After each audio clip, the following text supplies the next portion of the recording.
Hello, my name is Bernard Schneider.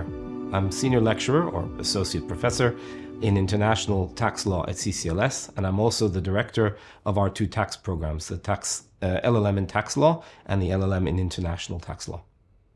Historically, the focus of most tax academics and indeed policymakers and policymaking institutions has been the 40 or so countries in the so-called developed world. Roughly speaking, most of the countries in the OECD and/or the G20. And indeed, very few law schools offer a module that focuses on developing jurisdictions.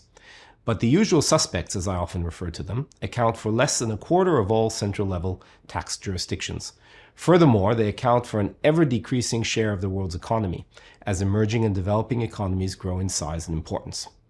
Emerging and developing tax jurisdictions are also in many ways more dynamic than developed ones, in that they have both the need to develop the tax systems and the relative freedom to do so, largely unburdened as they are by the path dependency that typically characterizes developed countries.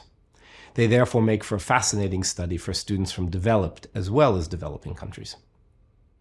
The aim of the module is to consider a range of tax system policy and design issues from the perspective of emerging and especially developing tax jurisdictions. We look at a variety of issues such as the choice of taxes, taxing the informal economy, and expanding the tax base that are of crucial importance to emerging and developing countries. We consider the political economy of direct and indirect taxes, the incidence of taxation, and issues like fiscal federalism.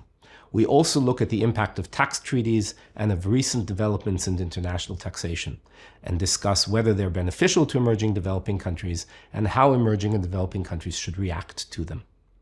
The module is assessed by essay, which gives you the opportunity to research and write about anything related to taxation in emerging and developing jurisdictions. The module assumes no prior knowledge of taxation, and indeed many of the students in the module historically have been from programs other than tax. Since there's no exam to teach to, we're free to decide, based on your interests, what will be discussed in class. The classes themselves are more seminar than lecture-like in format, with wide-ranging discussion driven by student interests and experiences. I hope to welcome you to Tax System Design and Policy in Emerging and Developing Economies. Thank you.